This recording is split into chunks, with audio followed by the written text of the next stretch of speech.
Hello viewers, welcome back to the channel Maths with Berlin. So today we will be solving a problem which is based on eigenvalues, and the problem is as follows. That is, let A be a matrix 3 cross 2 and B be a 2 cross 3 matrix. Given that AB is equals to A, you can read out the matrix on your own. So, and determinant of B is not equals to 0. It is given to us, and then we needed to find the value of determinant of BA. Right, I hope you understand the question. The question is just about asking the value of the determinant of BA given that A is a 3 cross 2 matrix and B is a 2 cross 3 matrix. Therefore, the value of, you obviously know that the BA matrix will be a 2 cross 2 matrix, right? By the property of multiplication of matrices, it must be 2 cross 2 matrix. Now, it is also given that determinant of BA is not equals to 0, and we need to find the value of determinant of BA. Now, before proceeding to the solution, I would like to show some theory part to it, and the solution to the following problem will be given in the part 2 of this video. So, and also this concept is a very rare concept and is not taught in many of the coaching classes, and also in the not present in many of the books, right? So I thought of making a video on this so that it can be a game changer for you all. And let's get started with the theory. So here's the theory for the eigenvalues. So first of all, the definition says that, let me just short the definition out for you all. So the definition is saying that let A be a square matrix of the order n, right? It has been written that A is a square matrix of the order n, or it can also be written as n cross n matrix, because a square matrix of order n is an n cross n matrix, right? Then we say that lambda is an eigenvalue if Ax equal to lambda x for some column matrix x, right?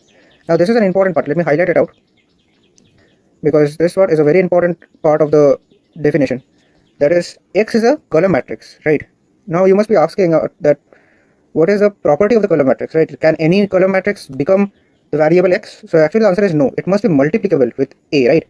So in order to become multiplicable, it is of the order n cross 1, and also the column matrix x must be like this. That is x1, x2, x3, and so on up to xn, whose values we do not know, right? They are all variables, and they are in the column matrix. So at that time, when a scalar, like scalar, by scalar I mean a real value, right? When lambda is a real value, and I multiply it with this column matrix, that must be equal to lambda x1, lambda x2, and so on up to lambda xn, right? And Ax will be equal to a value, see, this Ax will also become, when n cross n is multiplied with an n cross 1, what happens is it becomes an n cross 1 matrix, right? It becomes a n cross 1 matrix. Now this n cross 1 matrix will also be equal to lambda x1, and so we can just relate each of the terms to the other, right? We can map the terms, one term to the other. So that's how we are relating that Ax is equal to lambda x. So now here, just don't see the shortcut now, right? Do not see the shortcut part now. Just focus on the definition part, that is this one. Let me mark it down which part you need to focus right now, so that it's helpful for most of you. So focus on this part right now, as per I'm highlighting. So see, as per the definition given, what we can do is we can assume matrix A. Let us say I assume the matrix A to be 1, minus 1, 2, 4, right? And as per my information, that is as per my definition, as I have told you right now, that the column matrix X must be a variable column matrix, right? Its value must not be determined. It is a variable column matrix. So what we do is we take this value of lambda as the eigenvalue, and we again multiply it with x and make both of them equal. So now what happens is I just perform a natural multiplication of between two matrices here, right? In this, from this to this step, what I do is I just do a natural multiplication of the matrices. After that, what I do is I just interrelate this first term with the first term of this matrix, and the second term with the second term of this matrix, right? I repeat it again. What I have done is I have just multiplied the two matrices, that is A and X. After that, what I have done is I have related the first term of the product of Ax with lambda x, and I related the second term of the product with the second term of lambda y, like second term. So after that, what I have got is I have got two variables and in two equations. So from there, solving for lambda, after solving for lambda, let me just magnify it for you all. So after solving for lambda, what we have got is we have got lambda is equals to 3 and 2. Now before the answer is 3 and 2, what we actually need to know is that this part of this solution is very important, and I have skipped it right now. So let me just come back to it again. So see, what I have done is I have taken out an equation, a quadratic equation in terms of lambda, and this is called as the characteristic equation, right? This is the characteristic polynomial. This is called as the characteristic polynomial. You must know about it, right? This is called as the characteristic polynomial.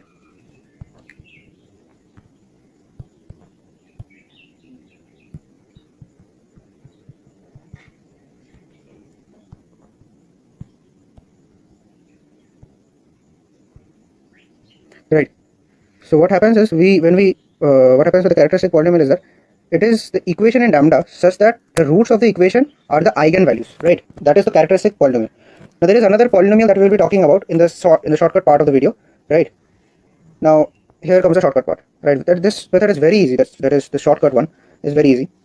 So here there is no such complexity of taking the column matrix of x. You don't need to think about the column matrix x. What you need to think about is that you need to solve the determinant, right?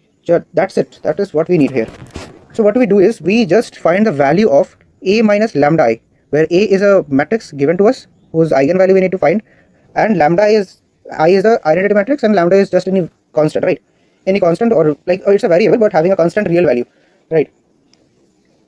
Now which on solving, like if I just take the previous example, that is 1 minus 1 2 4, then what happens is you will obviously know that what happens is this, right? Let me just write down the following simplifications for you. This will be the actual value of the a minus lambda I, right? After that you may simplify it to become, this becomes like 1 minus lambda minus 1 2 4 minus lambda. Now what you do is you take the determinant of it and make it equal to 0. You take out the determinant of it and you make it equal to 0, right? That's all that you need to do. So that's the way. It's a very easy and very simple way. There is no much calculation or complications here, and it can be easily applied in a big problem also, right? You just need to know how to find the determinant of a matrix. That's all that you need to know before proceeding on to the following solution of eigenvalues. This is also known as the Cayley-Hamiltonian theorem. That is the method, the shortcut method that I have just shown right now. This is the Cayley-Hamiltonian method. Now, as I mentioned earlier, the equation that you get, or the polynomial function that you get, is actually the characteristic polynomial. From here, the polynomial function that you get is the characteristic polynomial. Now suppose if I say that, let me just erase a part of it before stating the new property, right? So now if I say that there is a matrix which is of the order 3 cross 3, so how many eigenvalues does it have? Should it always have 3 values, or 2, or 1, or 0? How many values can it have, or can it be ever greater than 3? So that is a very interesting question. So actually the number of eigenvalues that a 3 cross 3 matrix or even an n cross n matrix can have is at most n. It cannot be more than n, but it can obviously be less than n, right? Because just think of it as a polynomial equation. The number of roots of an nth degree polynomial is always equal to n or less than n. It cannot become more than n, right? Otherwise it becomes an identity. It is not a polynomial anymore, right? So it cannot be greater than n, or greater than 3 in this case, right? It can become 3, it can become 2, it can become 1, it can also become 0, the number of eigenvalues for a given matrix, but it cannot be greater than 3. Now there is another small tricky concept here, that is about minimal polynomial. Now minimal polynomial is, let us say we have been given that then there is a matrix, let us say A, and it has 2 eigenvalues, that is 2 and 3. Now we cannot directly imply that therefore the characteristic polynomial is lambda minus 2 into lambda minus 3. We cannot say this, because we may have lambda minus 2 whole squared, or even lambda minus 3 whole cube, or even after this also we may have lambda square minus lambda, plus lambda minus 4. We may have a polynomial like this also, right? Because you see this polynomial also has no real roots. Now all these roots that you get from here are 2, all the roots that you get from here is 3, and this has no real roots. So even after having a different characteristic polynomial, we get the same number of eigenvalues. So now this figure, now what we do is here we just say that there is a minimal polynomial. What is a minimal polynomial? Let us say you have been given lambda minus 2 whole cube into lambda minus 3 whole squared. This is the let us suppose this is the characteristic polynomial. Then what we say is that the minimal polynomial for this characteristic polynomial is that lambda minus 3 into lambda minus 2. This is the minimal polynomial. Wait a minute. Yeah, so this is the minimal polynomial, right? Now what is the next property is that, I hope you have understood this far, right?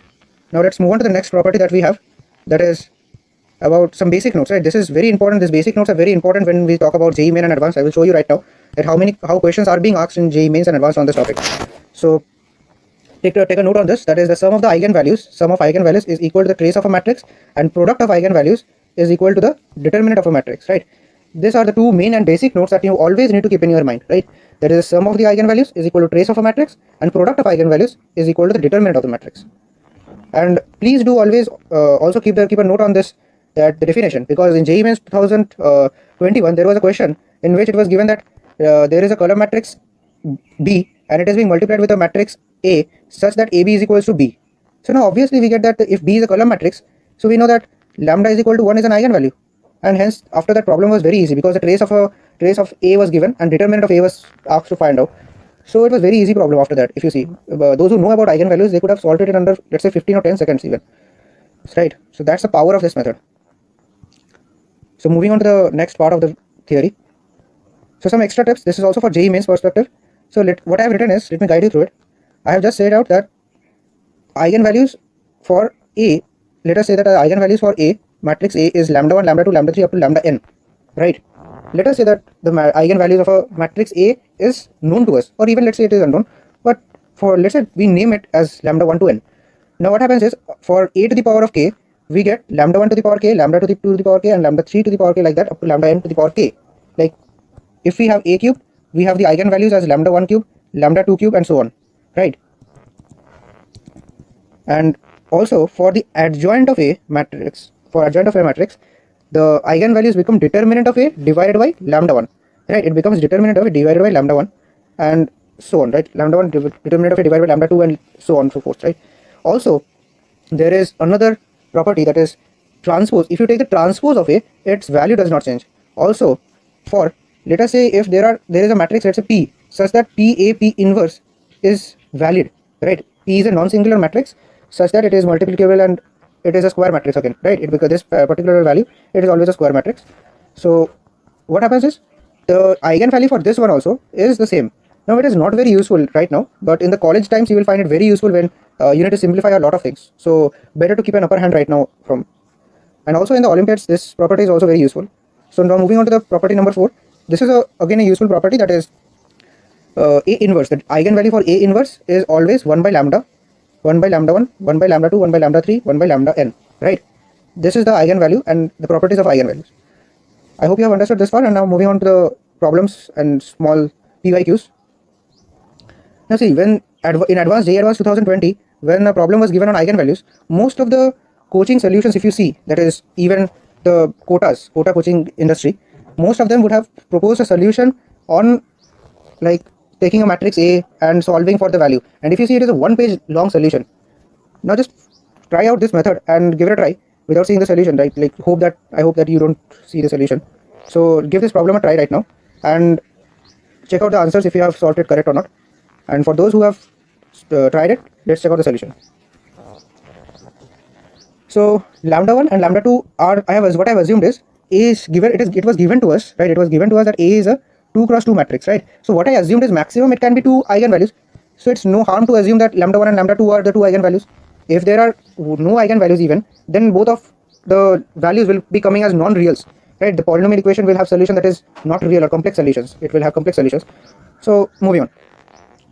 Now it is given that the trace of matrix A is equal to 3, right? The trace of matrix A is equal to 3 and the trace of A cubed is equal to minus of 18, right? So now we needed to find the determinant of A. So this question particularly had approximately 3% correct responses. When it was asked in JEE Advanced, it had 3% correct responses, right? Correct responses. It had 3% correct response. So it's literally almost time taking and very tedious to solve if you don't know about the eigenvalue concept. So what I have done is, I have taken lambda 1 and lambda 2 as the eigenvalues of A matrix, and now the eigenvalue of A cubed is equal to lambda 1 cubed and lambda 2 cubed. So what I have done is, we have been given that lambda 1 plus lambda 2, that is trace of A. We have already shown you that the trace of a matrix is the sum of the eigenvalues. So what I have done is, lambda 1 plus lambda 2 is equal to 3 and lambda 1 cubed plus lambda 2 cubed equal to minus of 18. After that, there is nothing much required. You will simplify for lambda 1 into lambda 2 from here, like you may break it down into A cubed plus B cubed format, and then what you can do is, you can just simplify this part to lambda 1 plus lambda 2 whole squared minus 3 lambda 1 lambda 2, right? You may simplify it to this one, and this value you already know that it is equal to 3 as given in the problem. So now on simplification, you get the determinant to be equal to 5, right? So moving on to the next question, and if you have not understood the problem, you may see it again. I will be just moving on to the next part of the question. So here is again another problem, right? This problem is based on eigenvalues again, but this is a new concept, a greater concept than the one I told right now, right? Most of JEE Mains questions are right now on the following format, right? This format questions are a lot being asked in the JEE Mains, right? That is 6A inverse is equal to A squared plus CA plus DI, then find the value of CD, right? So there is nothing much difficult about it if you see after getting the eigenvalues. So what you do is you just do as I said in the shortcut part of the video, that is you put the value of a minus lambda I determinant equal to 0.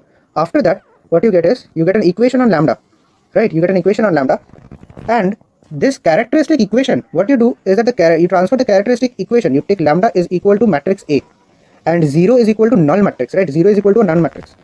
I transposed 0 as a null matrix and I replaced lambda by A. Now this equation is always valid, that is a cubed minus 6a squared plus 11a minus 6i. Acha, also the constant part that is there, that is, let us, in this problem it is minus of 6, right? What you do is you make it equal to minus 6 iota, sorry, not iota, it is minus 6i, that is identity matrix. You multiply the identity matrix with it so that all of the equations becomes in a matrix, right? It becomes some equation on matrices, and now this equation is always valid. Now the beauty of this method is that you see when you take out this, when you simplify this, the given part that is 6a inverse, right, this one, when you simplify it, like I have just multiplied a on both sides, I have multiplied with the matrix A on both the side, right? And what I get is I get 6i, that is identity matrix, 6 times identity matrix equal to a cubed plus c square plus d a. Now I bring the 6i to the left hand side, and what I get is I get this equation. And now again a note on it, that is the 0 is this is not 0, it is null matrix, right? This is not at all 0, this is a null matrix, that is O, right? Now the beauty of the problem is that you see a cubed and minus 6i, the constant two terms that are given are same, right? The constant two terms are same, and what you can do is you can just simply compare right now, and you will get the value as c is equal to minus 6 and d equal to 11. So it's just a minutes game. Even the JEE advanced questions are like now minutes game, right? And I hope you will understand the method far better when you try the homework problem or the future IIT problem. This is one of the problems that was created by me while I was preparing for JEE, right? So thank you guys, hope to see you guys in the next video, and that's it for today. Please do like, share and subscribe the channel.